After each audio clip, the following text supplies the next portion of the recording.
नमस्कार, सवाल इंडिया का में आपका बहुत बहुत स्वागत है। मेरा नाम है अंकित त्यागी। इस वक्त आप एनडीटीवी इंडिया के साथ हैं। दिल्ली में आज विधानसभा चुनाव की तारीखों का ऐलान हो गया।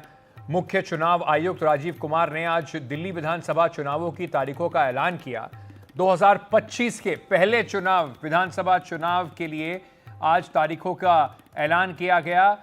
यहां पर एक चरण में 5 फरवरी को मतदान होगा और 8 फरवरी को नतीजे आएंगे। दिल्ली विधानसभा में 70 सीटें हैं और पिछले 2013 के चुनाव में आम आदमी पार्टी ने कांग्रेस के साथ मिलकर सरकार बनाई थी। फिर 15 और 20 में आम आदमी पार्टी की सरकार रही। अरविंद केजरीवाल 3 बार मुख्यमंत्री पद की शपथ ले चुके हैं।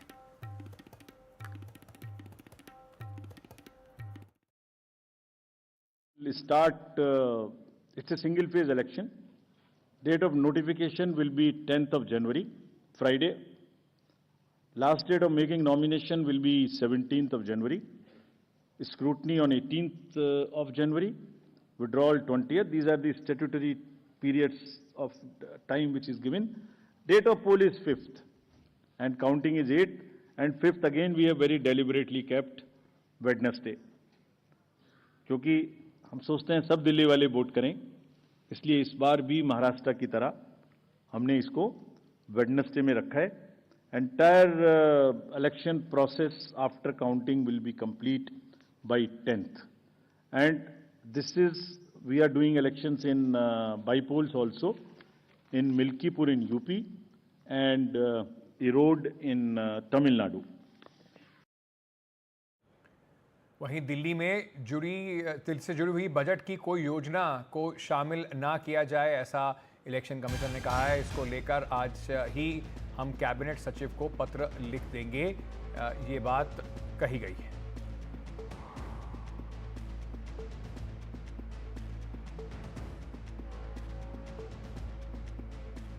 जिसने काम किया है उसको वोट दो, और जिसने काम रोके हैं, अड़चने लगाई हैं, उनको आप वोट मत दीजिए। दिल्ली वालों को जो 2100 रुपए देगा हर महिला को, जो हर पुजारी को 18,000 रुपए देगा, जो हर ग्रंथी को 18,000 रुपए देगा, जो हर सीनियर सिटीजन को प्राइवेट और सरकारी अस्पतालों में मुफ्त इलाज देगा, जिसने बिजली फ्री दी, जिसने पानी फ्री दिया, जिसने अनऑथराइज्ड कॉलोनियों के अंदर सीवर लाइन डलवाई, पानी की लाइन डलवाई, सड़कें डलवाई, गाँव का विकास किया, मोहल्ला क्लिनिक बनवाए, अस्पताल बनवाए, वर्ल्ड क्लास स्कूल बनवाए, ऐसे आदमी को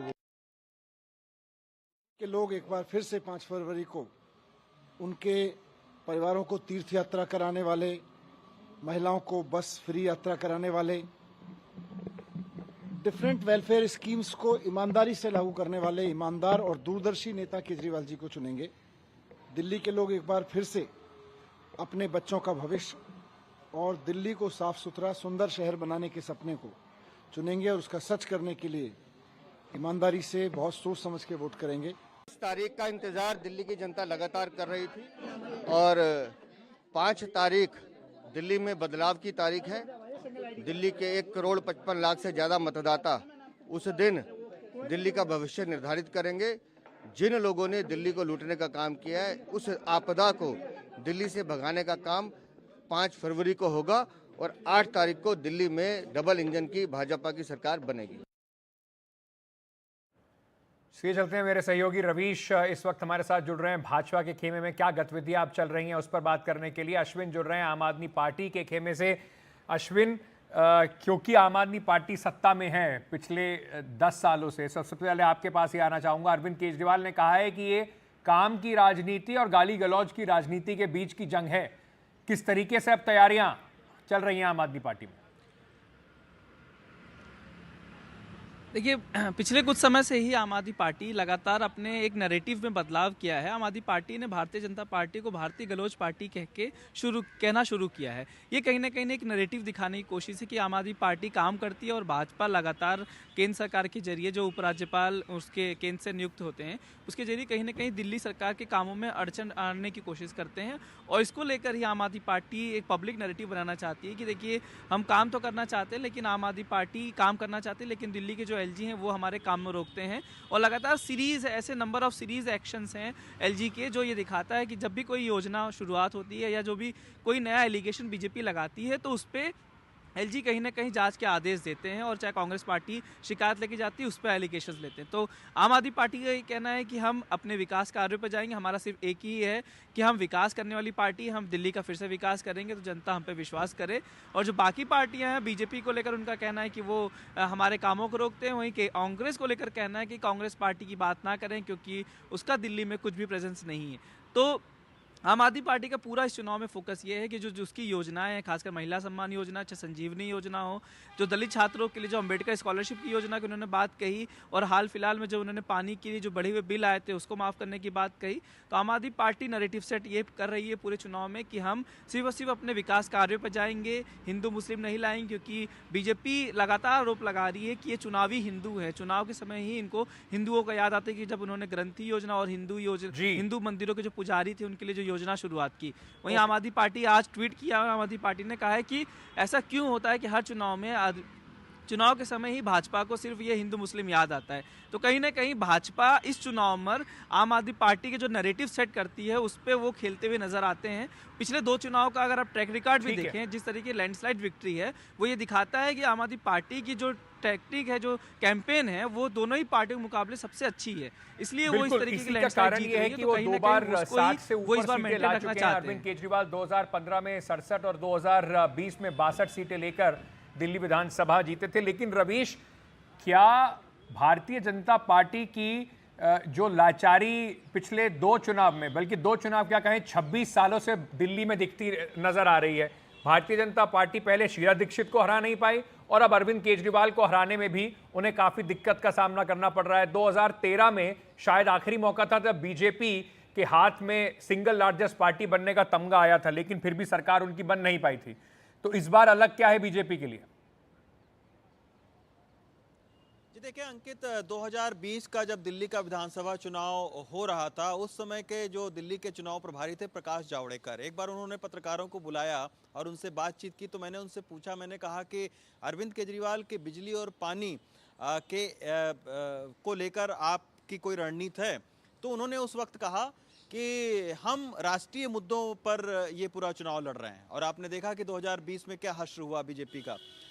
अब कहीं ना कहीं इन 5 सालों में बीजेपी ने एक सबक सीखा है और आपने देखा कि जो प्रधानमंत्री नरेंद्र मोदी की रैली थी जापानी पार्क में, उन्होंने साफ तौर पर यह कहा कि जो आम आदमी पार्टी की सरकार में जो नीतियां लागू थीं वो नीतियां उसी तरीके से चलती रहेंगी अगर बीजेपी की सरकार आती है तो। यानी इशारा साफ था कि जिस तरीके से बिजली और पानी पर रियायत आम आदमी पार्टी दे रही है उसी तरीके की रियायत बीजेपी भी देगी। साथ में ये भी संकेत मिल रहे हैं कि लाडली बहना योजना जो है, जो एक जीत का फार्मूला बीजेपी कर रहा है हरियाणा में, महाराष्ट्र में, मध्य प्रदेश में, उसी तरीके की जो योजना है वो दिल्ली में आप देखिएगा कि बीजेपी अपने संकल्प पत्र में उसको लेकर आएगी।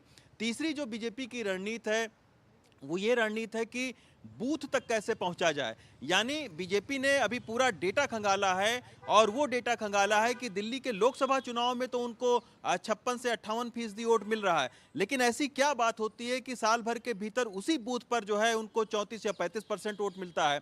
तो इन जीत और हार के अंतर का, और इसके बाद में 21 सीटें ऐसी है जहां पर 5-10% से भी कम हार जीत का अंतर है। तो उन सीटों पर भी जो है और ज्यादा मजबूती के साथ में बीजेपी ने काम किया है। साथ में बीजेपी की ये कोशिश रही है, क्योंकि देखिए 3 बार से लगातार अरविंद केजरीवाल सत्ता संभालते रहे हैं, तो कहीं ना कहीं अरविंद केजरीवाल को भी लग रहा है कि जो सत्ता विरोधी लहर होती है उसका काट क्या खोजा जाए। बीजेपी अब उसको भुनाने की कोशिश कर रही है और बीजेपी का ये साफ तौर पर कहना है कि हर बार के वही बहाने रहते हैं, बिजली और पानी के अलावा और कहीं पर भी जो है आम आदमी पार्टी का विकास नहीं दिखता है। इस तरीके का नैरेटिव जो है वो सेट करने की कोशिश बीजेपी कर रही है। और आपने देखा कि प्रधानमंत्री नरेंद्र मोदी ने एक टोन और टोनर फिक्स कर दिया है और उन्होंने आप पार्टी को आपदा कहकर जो है वो बुलाया, और उसके बाद में आपने देखा कि आपदा को नहीं सहेंगे, इस बार सरकार बदल कर रहेंगे, इस तरीके के नारों से आप देखिए कि दिल्ली के अलग अलग जगहों पर उन्होंने बैनर पोस्टर लगाए हैं। तो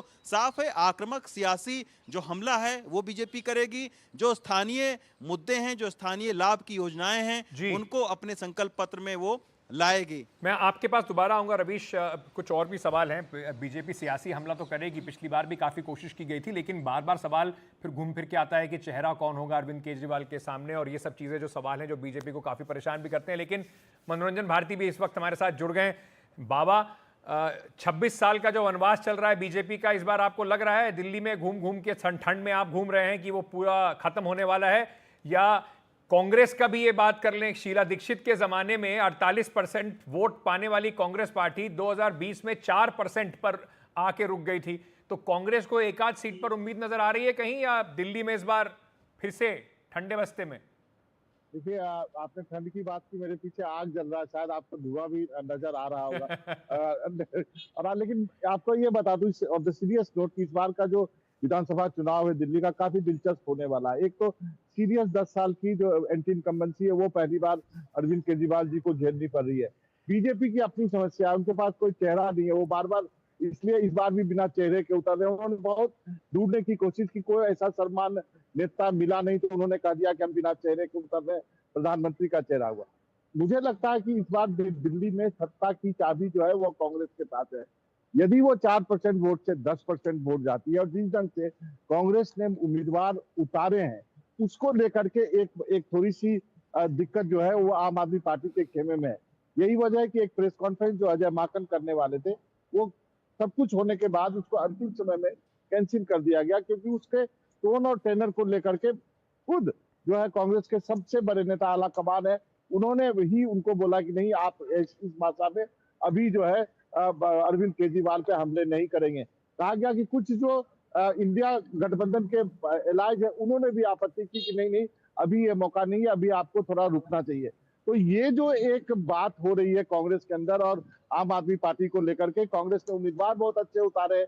यदि उन्होंने 5,000 10,000 यदि 10,000 वोट भी लेते हैं ना, तो वो आपको दिल्ली की तस्वीर बदली हुई नजर आएगी। लेकिन बाबा, ये जो आप कह रहे हैं बात, मैं इसी पर आपसे एक सवाल ये पूछ लूं, अगर कांग्रेस की टॉप लीडरशिप कह रही है आक्रामक मत होइए अरविंद केजरीवाल के खिलाफ, अजय माकन आक्रामक होना चाहते हैं, ऑलरेडी कह चुके हैं, फर्जीवाल की उपाधि दे चुके हैं, उन्हें कह चुके हैं कि हमारी सबसे बड़ी भूल थी आम आदमी पार्टी को समर्थन देना 2013 में और उनके साथ चुनाव लड़ना 2024 में, तो कहीं ये जो कंफ्यूजन है, क्या यही इस चुनाव के लिए कांग्रेस के लिए सबसे बड़ी चुनौती है? अब वही दिक्कत है कि कांग्रेस यदि बहुत मजबूती से लड़ गई तो फिर बीजेपी सत्ता में आ जाएगी, जो कि शायद कांग्रेस आला कमान, यदि आप नेशनल लेवल पे यदि देखें तो नहीं होने देना चाहती है। लेकिन आप दिल्ली कांग्रेस के नेताओं से बात करें तो उनका कहना है कि हम तो लड़ना चाहते हैं, हम तो जमीन पे लड़ना चाहते हैं, क्योंकि हमारा वोट बैंक ही खा करके आम आदमी पार्टी इतनी बड़ी हो गई है। यदि वो वोट बैंक लेना है तो एक बार यदि बीजेपी आ भी जाती है तो हमें कोई दिक्कत नहीं है। इसलिए आप देखेंगे दिल्ली कांग्रेस के नेता के तेवर अलग है और जो आला कमान के तेवर जो है वो अलग है। इसी के बीच में कांग्रेस फंसी है। लेकिन जो उम्मीदवार उन्होंने उतारे हैं, उन्होंने यदि मेहनत कर दी ग्राउंड लेवल पर, मैं जहाँ पे अभी खड़ा हूँ मालवीय नगर में या बाकी अलग अलग हिस्सों में, यदि वहां पे यदि थोड़ा भी वोट यदि कांग्रेस पार्टी लाती है तो वो किसका वोट होगा? निश्चित रूप से आम आदमी पार्टी का वोट होगा। तो इसलिए इस बार का ये चुनाव जैसे जैसे आगे बढ़ेगा आपको काफी दिलचस्पी इसमें बढ़ती जाएगी। प्रशांत भी हमारे साथ जुड़ रहे हैं। प्रशांत इस वक्त जी प्रशांत इस वक्त हमारे साथ दिल्ली से जुड़ रहे हैं, अलग अलग इलाकों में हमारे सहयोगी खड़े हुए हैं। प्रशांत, जनता का क्या रिएक्शन है? डेट्स अब अनाउंस हो गई हैं। इस बार कांग्रेस, अगर आम आदमी पार्टी 1000 से 2100 की बात कर रही है महिलाओं के लिए, कांग्रेस कह रही है हम 2500 दे देंगे, बीजेपी कह रही है जो भी ये वादे कर रहे हैं उनको।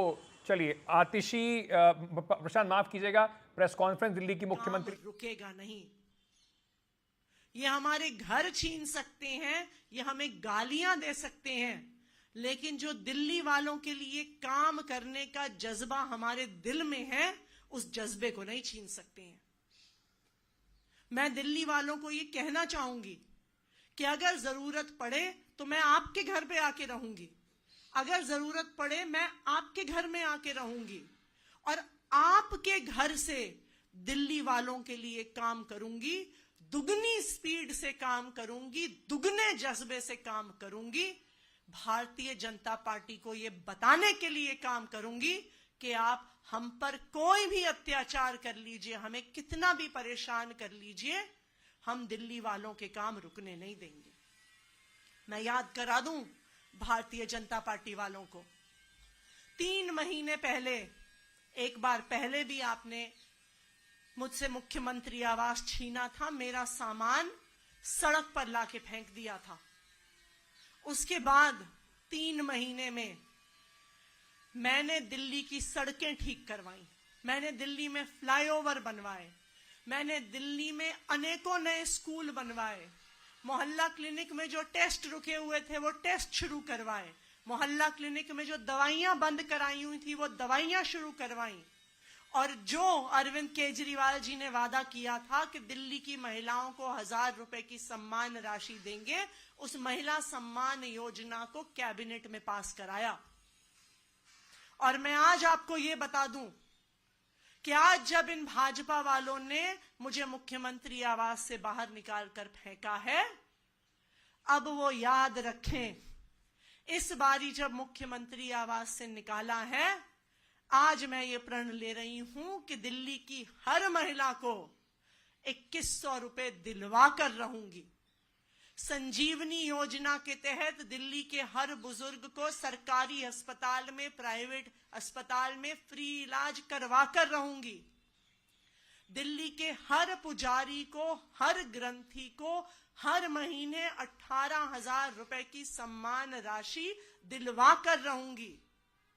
भारतीय जनता पार्टी वाले ये समझ लें कि आम आदमी पार्टी का एक एक कार्यकर्ता, एक एक नेता, एक एक मंत्री, मुख्यमंत्री अपने सिर पर कफन बांध कर निकला है, दिल्ली वालों के लिए काम करने के लिए निकला है।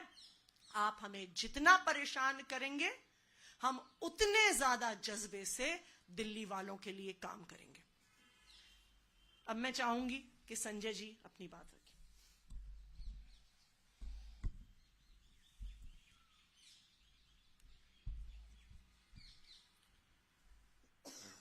अभी काफी विस्तार से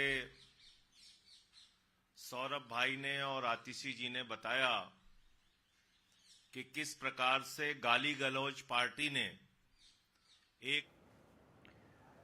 चलिए, तो ये आम आदमी पार्टी की प्रेस कॉन्फ्रेंस हो रही थी। मुख्यमंत्री आतिशी कह रहे थे कि हम दिल्ली में काम करते रहेंगे। रवीश हमारे सहयोगी हमारे साथ बने हुए हैं। रवीश, ये जो आरोप प्रत्यारोप हैं, जैसे आप बता रहे थे कि बीजेपी ने इस बार दिल्ली में अपनी स्ट्रैटेजी भी थोड़ी बदलाव करा है, लेकिन कुल मिलाकर जो सवाल पिछले कई चुनावों से, और आम आदमी पार्टी ने इस पर तंज भी कसा है कि अरविंद केजरीवाल के सामने चेहरा कौन, मुख्यमंत्री पद का दावेदार कौन।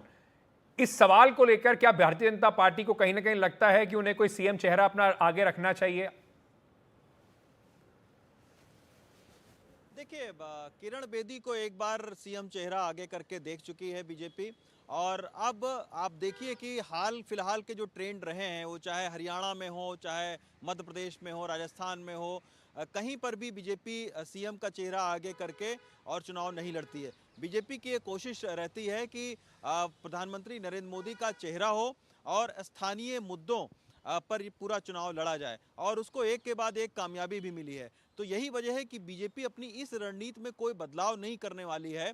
बीजेपी का ये कहना है कि जो 70 विधायक यहाँ से चुने जाएंगे, उनमें से किसी को जो है वो मुख्यमंत्री बनाया जाएगा, और ये इस बात को तय किया जाएगा कि विधायकों की सहमति से मुख्यमंत्री बने। उनका ये कहना है कि उनकी एक बड़ी पार्टी है और विधायक दल का नेता जो है वो मुख्यमंत्री चुनेगा, अपना नेता चुनेगा। ये नहीं हो सकता कि किसी क्षेत्रीय पार्टी की तरीके से उनके पास एक ही चेहरा हो और वही एक चेहरे के बदौलत जो है वो राज्य में चुनाव लड़ें। तो ये बीजेपी का कहना है। और बीजेपी ने इस बार क्या है कि जैसे अरविंद केजरीवाल के जो कथित बंगला है, उसके ऊपर में, भ्रष्टाचार के ऊपर में तमाम सारे आरोप लगाए। आप देखिए कि जगह जगह पर, जिस जगह पर प्रधानमंत्री मोदी की रैली थी, वहां पर उस बंगले का एक बाकायदा जो है वो ढांचा लगाया गया, मॉडल लगाया गया कि कोरोना के काल में इस तरीके का बंगला बनवाया गया, इसमें आप सेल्फी खिंचवाइए। तो बीजेपी की कोशिश है कि भ्रष्टाचार के मुद्दे पर जो 10 साल में क्या क्या काम किए हैं, क्या क्या काम नहीं हो पाया है,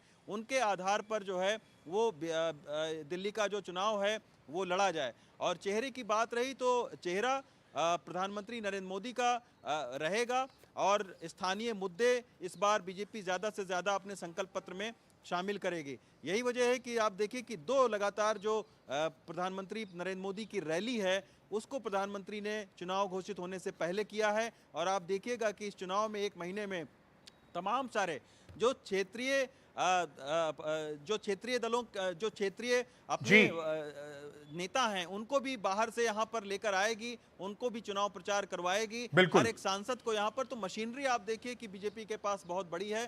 बिल्कुल, नतीजे बताएंगे कि आखिर और कितना कामयाब होगा। रवीश, आप भी बहुत दिनों से देख रहे हैं, मतलब हर चुनाव में भारतीय जनता पार्टी इस पूरी मशीनरी का इस्तेमाल करती है। पिछली बार भी हमने देखा था कि किस तरीके से अलग अलग सांसदों को, मंत्रियों को जिम्मेदारी दी गई थी हर एक लोकसभा में, फिर 10-10 विधानसभाओं में अलग अलग तरीके से कोशिश की गई थी।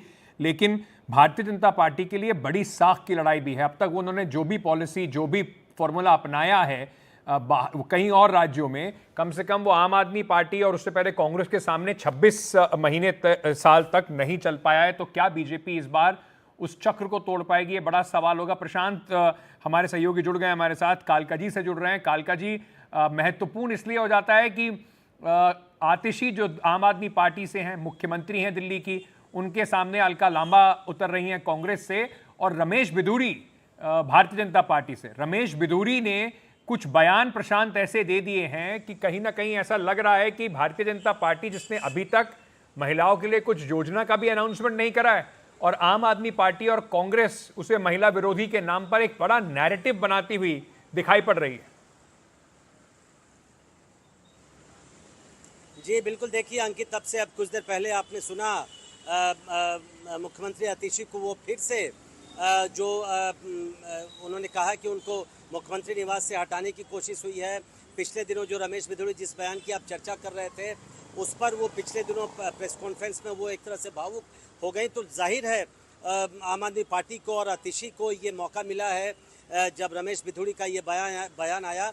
हालांकि रमेश बिधूरी ने एक ट्वीट करके, एक पोस्ट करके ये ज़रूर कहा कि उन्होंने जो बयान दिया था वो किसी और संदर्भ में कहा था, और उसके लिए वो खेद व्यक्त करते हैं। लेकिन आम आदमी पार्टी को ये मौका तो मिल गया है। लेकिन देखिए, कालका जी में इस बार त्रिकोणीय संघर्ष होने की संभावना है अंकित, क्योंकि पिछली बार जो भी स्थिति रही हो, पिछली बार आतिशी 11,000 करीब मतों से जीती थी, लेकिन इस बार जो कांग्रेस और बीजेपी दोनों ने ही अपने पिछली बार के जो कैंडिडेट हैं उनको बदल दिया है, और दोनों ही पार्टियों ने अपने एक हेवी वेट कैंडिडेट को यहाँ से उतारा है। चाहे अलका लांबा जो कांग्रेस से हैं उनकी बात करें, और अलका लांबा तो आम आदमी पार्टी से विधायक भी रह चुकी हैं, अभी अखिल भारतीय महिला कांग्रेस के अध्यक्ष हैं।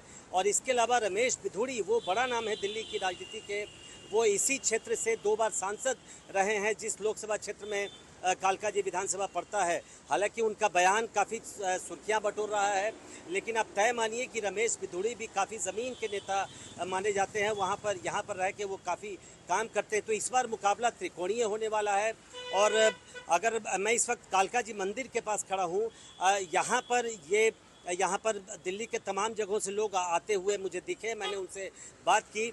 उनमें से ज़्यादातर लोगों का ये कहना है कि इस बार अरविंद केजरीवाल के लिए चूँकि बहुत ही नेचुरल है, 2 बार से उनकी सरकार रही है, बल्कि 3 बार से, तो थोड़ा सा एंटी इनकम्बेंसी उनके खिलाफ भी है। और जिस तरीके से कांग्रेस इस पर जोर तोड़ लगा रही है, ज़ोर शोर से चुनाव में कूदी है, बीजेपी अपना दमखम लगा रही है, तो इस बार मुकाबला ज़्यादा दिलचस्प होगा पिछले दोनों बार के मुकाबले। ऐसी उम्मीद की जा रही है, और ज़्यादातर जगहों पर ये मुकाबला त्रिकोणीय भी होने की संभावना है। चलिए, बहुत बहुत शुक्रिया आप सभी का, हमारे सहयोगियों का हमारे साथ जुड़ने के लिए। एक छोटा सा ब्रेक लेके वापस आ रहे हैं। दिलचस्प मुकाबला दिल्ली का होने वाला है, पर इस दिल्ली के दंगल में जीत किसकी होगी ये 8 तारीख को ही पता चलेगा।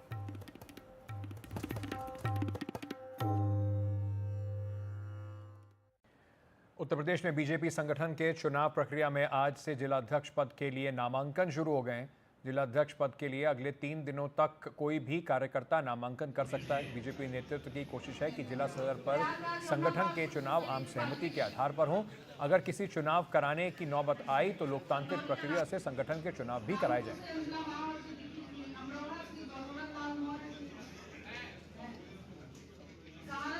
बीजेपी के संगठन का कार्यकाल 3 साल का होता है, और 3 साल की अवधि पूरी होने के बाद अब नए सिरे से संगठन का विस्तार किया जा रहा है। ऐसे में मंडल अध्यक्षों से शुरू करके अब चुनाव जिलाध्यक्षों तक आया है, और जिलाध्यक्षों के चुनाव में इस बार भारतीय जनता पार्टी खास नज़र रखे हुए है, क्योंकि जिलाध्यक्षों का जो कार्यकाल होगा, इसी कार्यकाल में यूपी में 2027 का विधानसभा चुनाव भारतीय जनता पार्टी को लड़ना है। ऐसे में जो नए जिलाध्यक्ष होंगे, उन जिलाध्यक्षों के लिए कुछ नियम रखे गए हैं। जो जिलाध्यक्ष के लिए आवेदन करना चाहता है उसको कम से कम 2 बार का सक्रिय सदस्य होना चाहिए और उसकी उम्र 60 साल से कम होनी चाहिए। ये 2 क्राइटेरिया फिक्स किया गया है। नामांकन होगा और भारतीय जनता पार्टी की कोशिश है कि चुनाव ना कराना पड़े, जो भी नाम तय हो वो सर्वसम्मति के आधार पर हो। तो जिला स्तर पर जो जिले के पदाधिकारी हैं, जो वहाँ के सांसद हैं, विधायक हैं, मंत्री हैं या पूर्व मंत्री, पूर्व विधायक और पदाधिकारी संगठन के रह चुके हों, ऐसे लोगों से जो चुनाव अधिकारी और पर्यवेक्षक होगा वो चर्चा करेगा और चर्चा करने के बाद कुछ नामों का एक पैनल तैयार करके प्रदेश की इकाई को भेजेगा और प्रदेश इकाई उन नामों के सुझाव के आधार पर जो जिलाध्यक्ष हैं उनका चयन करेंगे। ऐसे में ये जो नई टीम होने वाली है, इस टीम के सामने 2027 के चुनाव का लक्ष्य है और इस लक्ष्य को देखते हुए बीजेपी इस बार संगठन का जो चुनाव है उस पर खास नज़र रखे हुए है। संभव है कि 10 जनवरी तक नामांकन का जो काम है वो पूरा होगा और 15 जनवरी तक जो पर्यवेक्षक और चुनाव अधिकारी हैं उनकी रिपोर्ट के आधार पर जिलाध्यक्षों के नामों की घोषणा हो जाएगी और उसके बाद जो सबसे बड़ा चुनाव होगा वो होगा प्रदेश अध्यक्ष का, जिस पर केंद्रीय नेतृत्व को फैसला लेना होता है, क्योंकि ये जो इस बार का संगठन का विस्तार होने वाला है इसके सामने 27 के चुनाव की जिम्मेदारी है। इसलिए बीजेपी सारे समीकरण देख करके जो अपना संगठन है उसको तैयार करने का काम करेगी। आगे बढ़ते हैं, बात करते हैं अभिनेता सलमान खान की, जहां उनके बांद्रा स्थित घर पर पिछले दिनों रेनोवेशन किया जा रहा था। वहीं सूत्रों के अनुसार खिड़कियां जो हैं अभिनेता के घर पर उन्हें बुलेट प्रूफ बना दिया गया है और साथ ही साथ आसपास और उनके घर के पास हाईटेक सिक्योरिटी सिस्टम भी लगाए जा रहे हैं। साथ ही एक हाई रेजोल्यूशन सीसीटीवी कैमरा भी लगाया गया है। पिछले साल 14 अप्रैल को सलमान खान के घर के बाहर 5 राउंड फायरिंग की गई थी, जिसके कुछ महीने बाद सलमान खान के करीबी और एनसीपी नेता बाबा सिद्दीकी की हत्या हो गई।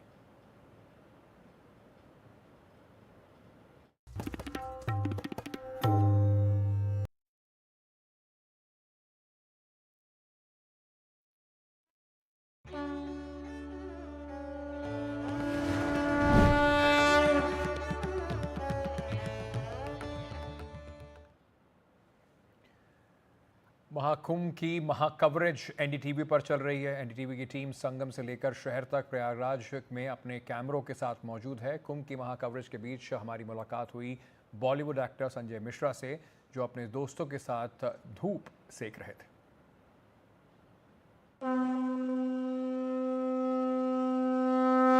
तो ये सर आपका बैग है सर, मैं इसको, ये बड़ा अनोखा बैग, मैं थोड़ा बाहर से देख लूँ इसको? देखना खोलना तो अलाउड नहीं होता सर। इसमें वही है, मेरी सारी चीजें सिगरेट उगरेट सब पड़ी रहती है। हाँ। वैसा ही इसमें इत्र पड़ा होता है। हाँ। इत्र आप कौन सा यूज करते हैं? मौसम के हिसाब से। आजकल अगर ये देखे, ये देखो आजकल ये लगा के देख। हाँ। क्या इत्र ना, अच्छा वो दिखा, वो हाथ दे, वो साहब भी आ गए हैं, वो हाथ दिखा। बहुत अच्छे लग रहे हैं सर आप। मैंने आपको बताया कैमरे पे, दोबारा मैं जिक्र करना चाह रहा हूँ। हाँ, ये माइक पकड़ा मुझे और इसको रगड़। हाँ, खूब बढ़िया से कान वान के पीछे लगा ले। अच्छा, देखो ये गर्मी देता है। कहाँ से लिए? ये सुगंध को देख रहे हो? अबे सर वो बिना सूंघी उसकी छाग। हाँ। तो ये सब रहता है इसमें। इस बैग से आपको कुछ खास पुराना बैग है आपका, कुछ लगाव इससे रहा है, कुछ तो है इसके पीछे? मेरे घर अगर कभी भी भूख, पहले कंडक्टर बनना चाहता था ये। कान खोदने वाला, कान साफ करने वाला भी बोलते हैं लोग। क्या है कि भूकंप आता है ना, तो मैं कुछ नहीं देखता हूँ, सीधे ये पकड़ता हूँ, भागता हूँ। सारी चीजें इसी में। पोहा कैसा है? बहुत बढ़िया। पोहा नहीं कहते हैं इसको सर, चूड़ा लेकिन मटर। चूड़ा मटर स्पेशली बना के लाया एक आदमी, हमारा दोस्त, क्या नाम है? अभी घर ठीक कर रहा है। नाम तो बता दो। संदीप। अपने घर से अपने हाथों से बना के लाया। खाने के शौकीन। चूड़ा मटर आ गए लो, इलाहाबाद में कोई पानी नहीं पूछा था। ये आप किसी को कुछ देना चाहिए, कुछ किसी के लिए आपने कही है ये बात? हाँ, क्या बज़्म विरासत की प्रोडक्शन के लिए? ये इनके फ्रेंड है, वो देखिए उधर से आ रहे हैं ना, थोड़ा सा जरा जूम करिए उसके ऊपर। संदीप जी पे जरूर जूम कीजिए, क्योंकि उन्हीं का बनाया हुआ चूड़ा मटर यहाँ दोस्त हैं। अच्छा। हाँ, और इनको खाने वाने का बहुत शौक है, तो उसको मालूम है, बहुत पहले से जाना है। संदीप जी की तरह अन्य दोस्तियां भी अभी आपने सलामत रखी हैं? हाँ, बिल्कुल रखनी पड़ेगी। यही है, ये खून वाला रिश्ता नहीं है। ये जिंदगी वाला रिश्ता है। जीवंत भी रखता है सर ये ना। बहुत बहुत बहुत बहुत बहुत। अब जैसे मम्मी आती है मेरी ना, या किसी की भी, तो 2 ठो कपड़ा रख लेंगी, खाओगे क्या ये भी रख लो, वो तो वैसे ही आता है जिंदगी में। संदीप जी हैं, संजय जी के प्रिय मित्र हैं, और आज का नाश्ता आपकी वजह से हो गया। क्या बात है। उन्होंने ना इनको एक एम्बेसडर कार गिफ्ट किया था, एम्बेसडर कार पुरानी, पर उसका जो है ना बनारस से लेके गए चला के, उसका स्टेयरिंग वो कड़क वाला होता है ना, आजकल तो गाड़ियों का क्या मेरे सारे ड्राइवर डर जाए इसको उसको घुमाने में जो है।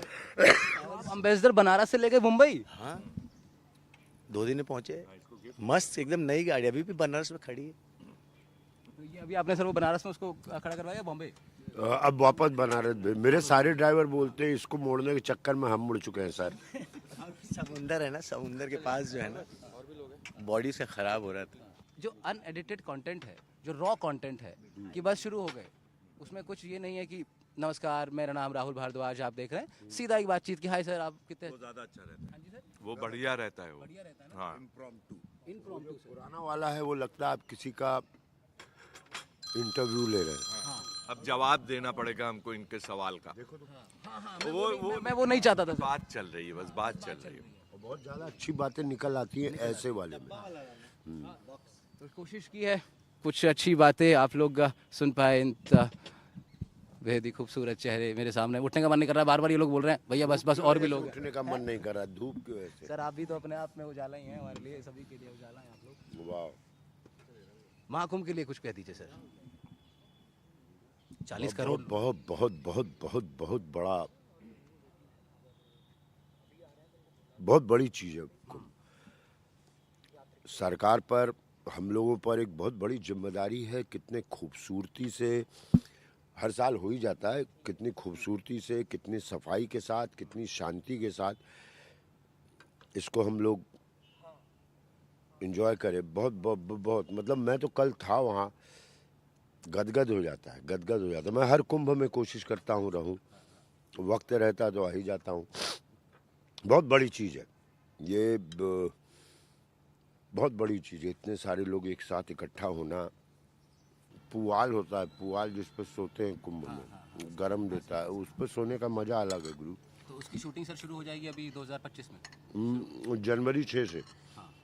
13 से कुंभ स्टार्ट है सर। हाँ, एक तो शाही स्नान में आपका हो जाए स्नान तो मजा आ जाएगा यार। अभी ऊपर वाला ही बुलाएगा, मजा आएगा कुंभ में गुरु। विचार एक ही है, कहीं दूर आध्यात्म, बहुत बड़ी विचार है। और 2019 में तो आप 4-5 बार आए थे। अध्यात्म के प्रति धीरे धीरे जैसे जैसे उम्र बड़ी है उसके प्रति आपका एक उसका बेस परिवार वाले ही डालते रहते हैं आपको, लेकिन कुछ समय बाद आप खुद भी उस तरह। हाँ, मैं आध्यात्मिक हूँ, इसमें दो राय नहीं है। सारे धर्म मेरे लिए एकदम सर झुक जाता है कि नहीं। अबे चलोगे कि माथा पर चलो चलो चलिए चलिए चलिए चलिए चलिए। तो ये थी बातचीत, इसका कोई वाइंड अप नहीं करूंगा मैं। नाश्ता चल रहा है, आराम से आप लोग नाश्ता कीजिए सर। और भी मीडिया के साथी हैं जो कि बातचीत करना चाह रहे हैं। संगम नगरी प्रयागराज में मौजूद था मैं। बहुत अच्छी सुबह हो गई सर, शुक्रिया आप सभी का। वाह वाह वाह वाह, नमस्कार, मेरा नाम है दीपराज राणा। हम ये बताना चाहते हैं कि आप लोग प्लीज़ देखें महाकुंभ की महा कवरेज ऑन NDTV। नमस्कार, मेरा नाम है कुमार कंचन घोष, मैं इसी शहर का हूं और मेरे साथ हैं राहुल। और मैं सभी श्रोताओं को, देखने वाले को ये कहूँगा कि आप NDTV पर महाकुंभ की महा कवरेज मिस मत कीजिएगा।